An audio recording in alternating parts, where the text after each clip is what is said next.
pag siya ay... Opo. Tapos someday, pwede rin po siyang mag-vlog para ano. Sabi diba? nga niya, kahit hindi daw siya mag... Kahit sa iba na lang po yung ibigay. Anong sa iba?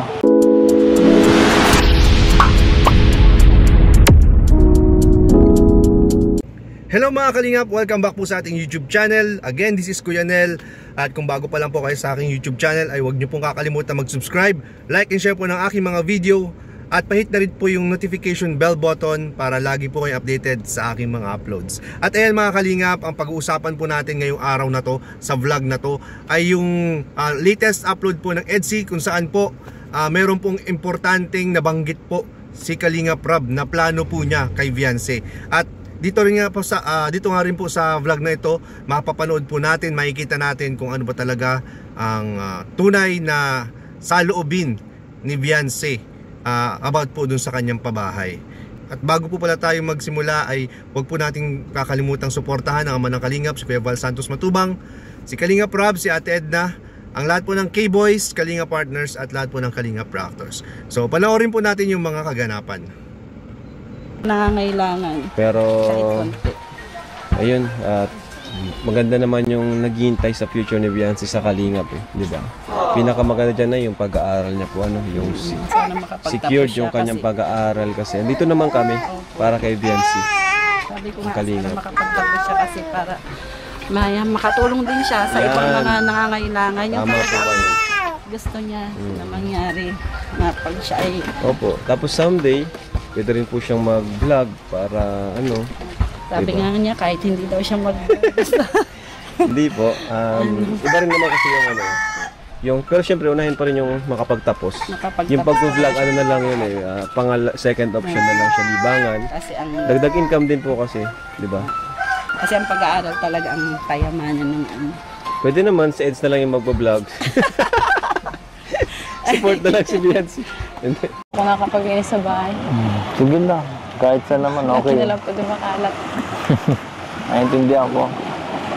Marami kasi kayo. Grabe. Salamat sa pag-asikaso kanina. Wala po, Kaka-inlove ka talaga. wala po yun. Kulang pa nga po yun yung mga... nahiya na nga po ang kay na Kuya Rob.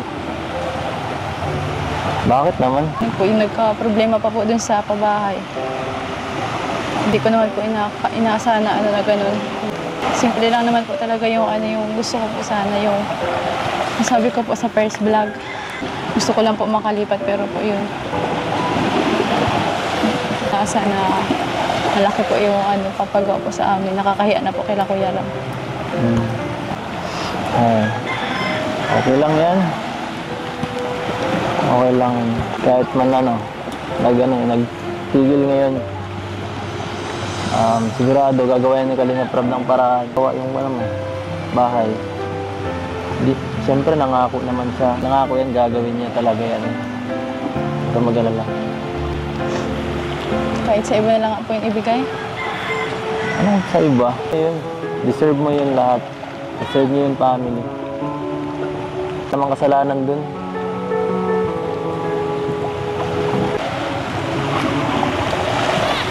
Iya na po talaga kasi ako.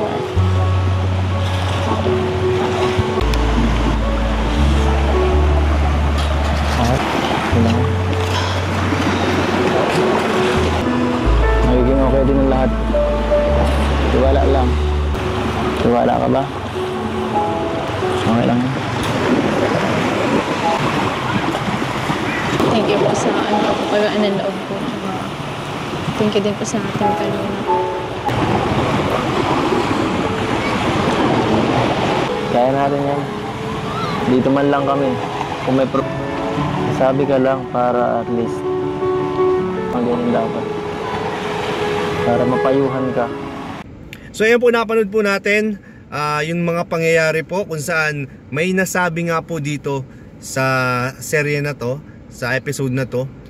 May nasabi po dito si Kalingap Rob na talagang ikinagulat ko. Kasi for sure kinagulat din po ninyo na meron palang pinaplano si Kalingap Rob na gawing vlogger. Guys, gusto niyang maging vlogger din si Viancy. Kasi yun nga po, sabi nga po ni nanay, si Viancy po may pusong paglingap din po sa sa kapwa. Sobrang sobrang lambot po ng puso ni Viancy kapag sabi nga po ni nanay, kapag may mga nakikita po siyang pulubi or matatanda na na nasa lansangan, ay nag-e-effort pa po ito. Nag-e-effort pa po ito para makabili ng pwedeng maitulong po dun sa nangangailangan. At hindi po niya binavlog yan. Hindi siya nagvi-video.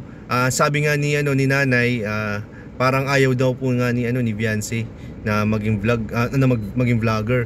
Pero gusto niyang tumulong. Pero malalaman po natin yan kasi syempre pag ni-recommend ni Kalinga Prab kay Viancy na na mag-vlog, malay nyo magustuhan din po ni Viancy na mag-vlog.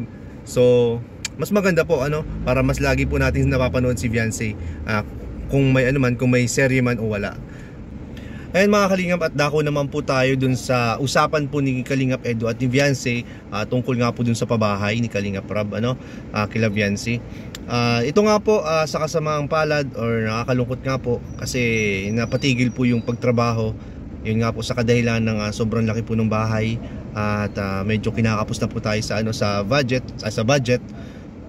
So yun nga po, sabi nga po ni Kalinga Prab, pansamantala lang naman daw po matitigil dahil mag-iipon lang muna po siya para isahan na lang po, dire-diretso na yung pagpagawa kaysa naman yung patigil-tigil, 'di ba?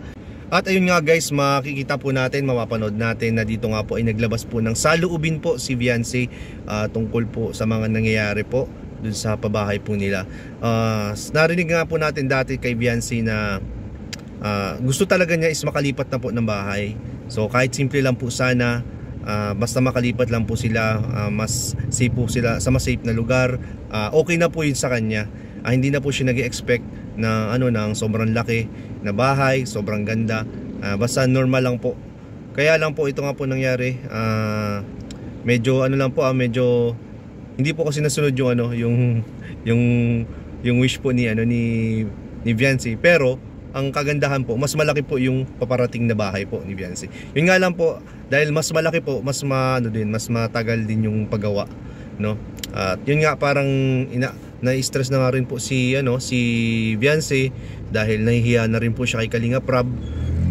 Dahil nga po sa hiya na yun, nasabi niya po na na ibigay na lang po sa iba yung pabahay. Dito po makikita po natin yung talagang yung ba talaga yung saloobin po ni Viancy, yung kung yung iniisip niya, yung sobrang hiya po niya kay Kalinga Prab. Nandyan po lalabas yung respeto po sa Kalingap, respeto po kay Kalinga Prab. Kasi parang na alam naman niya na sanay naman siya sa hirap si Viancy. Kaya hindi naman po siya maarteng tao. Yan, at saka hindi siya opportunista dahil ayan nga po, kahit nga po may malaking bahay na malapit na matapos pero gusto niya pang ibigay sa iba. Hindi po hindi po ordinaryong na desisyon na gagawin po ng isang tao na pinapagawa ng bahay. Kung bigla mo na lang ipapasa sa iba dahil syempre sa respeto at sa hiya mo kay Kalinga Prab. Pero sabi nga po ni Kalinga Prab ay wala namang problema kasi normal naman yon na kakapusin talaga. Pero ang sabi po ni Kalinga Prab ay magiging ayos din ang lahat. So maniwala po tayo, Viancy, maniwala ka kay Kalinga Prab, kasi hindi ka naman papabayaan, lalo na sa Kalingap ka. Maraming nagmamahal sa iyo, hindi ka papabayaan. At yun nga lang, sana ang wish po natin is mapabilis pa po lalo. Ako talaga gusto ko makalipat na po sila Viancy sa kanilang bagong bahay as soon as possible. Kasi alam naman natin na sobrang dami pong dumadaan na bagyo ngayon, nasa tabing dagat po sila. So napakahirap po talaga ng sitwasyon nila. Kaya po siguro nasasabi ni Viancy yung mga ganung bagay dahil na rin sa mga pinagdadaanan po nila ngayon diyan sa pagdating po sa kanilang bahay. At so yun nga guys, thank you so much po. That's all for today. At maraming salamat po sa inyong mga walang sawang pagsuporta sa ating channel. Siyempre po sa ama ng Kalingap, kay Kuya Val, kay Kalinga Prab, kay Ate Edna. at sa lahat po ng K-Boys at Kalinga partners and reactors. So ayan po, maraming salamat ulit. Hanggang dito na lamang po. At see you po next vlog. Bye bye po. Thank you so much.